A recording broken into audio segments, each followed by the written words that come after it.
I'm loving it. Is this the place to eat? Since I don't cook, I'll just rock to the beat. I'm loving it. At the end of the day, Can I hold it, Captain? It's too much. Good luck. Come on, Stace. That's my girl. Tobacco companies show you images of what life would be like if you smoked. They tell you tough, hard-working people smoke their cigarettes. That you look cool, hip, rebellious. That smoking makes you independent, beautiful, and mysterious. But the reality is that you can end up looking like this. Corporations target emotions so that they may effectively convey messages to the audience in a powerful manner. Here, Daddy. Advertisers use images to evoke feelings of fear and love from the audience, to increase the likeliness that the product, idea, or purpose will be remembered and stand out from its competition. The emotions of fear and love are used most commonly by advertisers to grab the attention of consumers. Therefore, they will be the two emotions focused on throughout the video. AT&T. One example of the love aspect of advertising was during the 2010 Olympics, which was held in Vancouver, Canada. He goes up the side, cuts through the middle, he shoots! He scores! Canada wins the gold medal! One major example where advertising took place, an appeal to the love aspect of advertising, was during the 2010 Olympics. More specifically, it was the most effective during the hockey tournament. During this period of time, Canadians felt a great feeling of nationalism and unity. Advertisers took advantage of this situation during this period of time by using advertisements with hockey themes. Seeing how hockey is a big part of Canadian culture, it is easy for most Canadians to relate to, and therefore feel a sense of pride, relating the idea of pride and nationality to the product.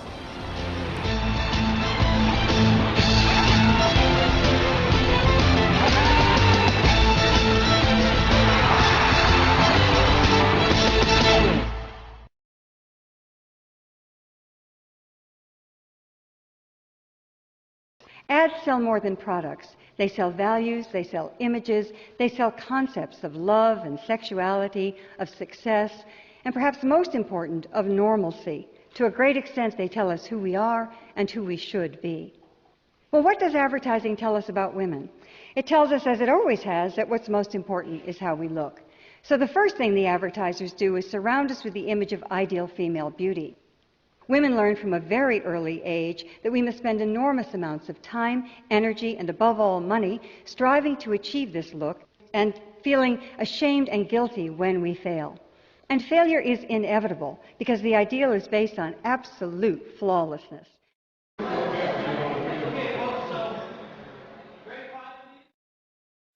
In many advertisements today, women are portrayed as being the perfect shape and size. This advertisement by Dove is a perfect example because the majority of advertisements targeted towards women have been digitally altered so that a near impossible body is created. This advertisement, which is a statement of the editing in beauty ads, shows how they are a direct assault at the self-esteem of women who view these advertisements because they buy products to help themselves become more like the corporate image of the woman. This is in relation to the fear aspect of advertising, precisely because of the issues these advertisements have created with the self-esteem of women. Jean Kilbourne, author and speaker recognized for her work on the image of women in advertising, said that advertisements aim to tell us that the most important thing about us is the way we look. These advertisements set standards for how women should look, and then when women fail to meet these standards, they feel ashamed and guilty.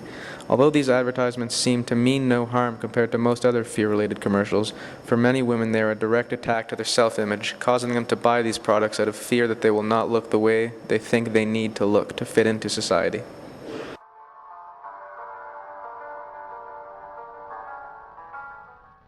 According to Carolyn Poles in the Department of Communication Studies in Ghent University and Siegfried Dewitt in the Department of Media and Organizational Studies in the Catholic University of Leuven, according to the earliest advertising model, ADA for short, An emotional reaction, such as a desire, occurred only after consumers had experienced interest for the ad or the product.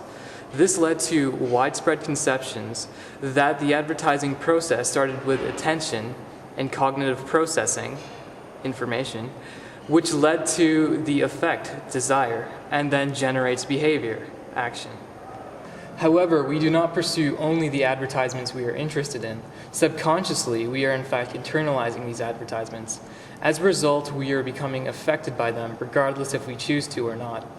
These emotions, such as sadness, happiness, or otherwise, influence our consumption behavior in turn, motivating us to indulge in these products or ideas that are marketed to us. According to Pohl and Dewitt, the influential work on emotions by neuroscientists has led to the general conception that emotions are not a useless byproduct, but are essential for the rational thinking and behavior. This further emphasizes that advertisers absolutely need to convey these advertisements in an effective manner in order for consumers to react in an emotional manner. This strategy is essential to effectively marketing products since emotions can potentially surpass a person's rational thinking and behavior, as this article states.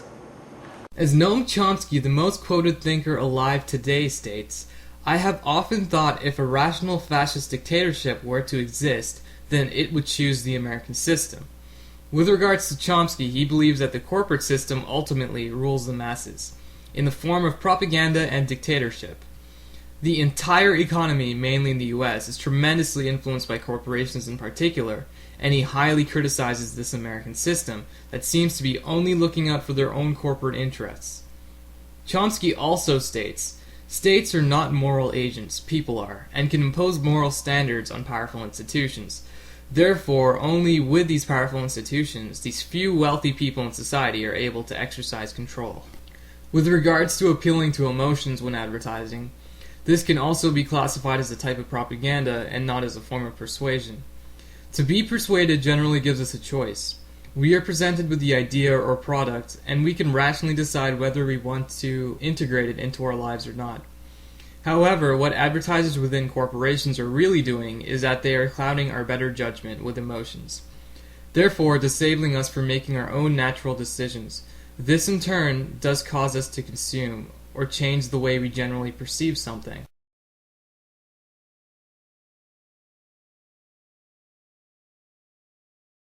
The public mind was seen as the greatest threat to corporations. That's from early in the century.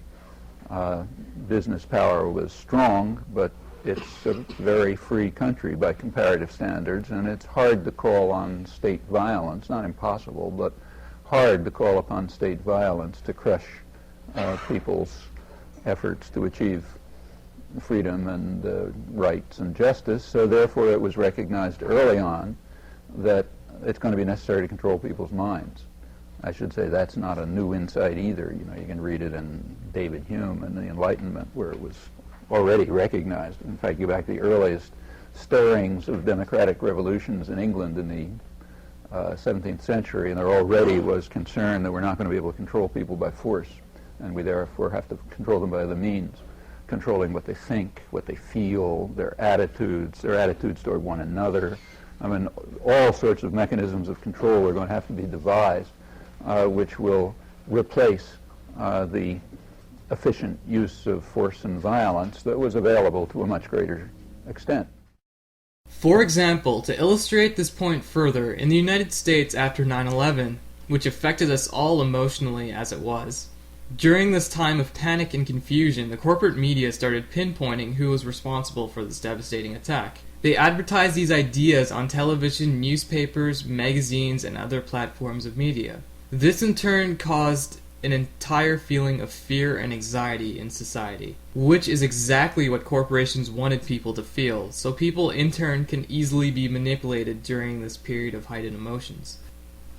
With regard to Chomsky's idea of the public mind, he believed it would be a threat to corporations, which is why free speech in turn is not granted to the public by corporations, since these private companies would suffer. Chomsky does mention the idea of feelings. How are these feelings evoked from consumers? Through advertising, of course. In summary, advertisers use underlying emotional messages in the hopes that they will achieve a more effective influence on the consumer's decision. It is obvious that there will always be corporate control in advertisements and that it has a large impact on the way we live in this capitalist society. Will this problem ever cease to exist, or will continue to thrive in consumers' minds and the media? Thank you for watching our documentary on the use of emotional appeal in advertising.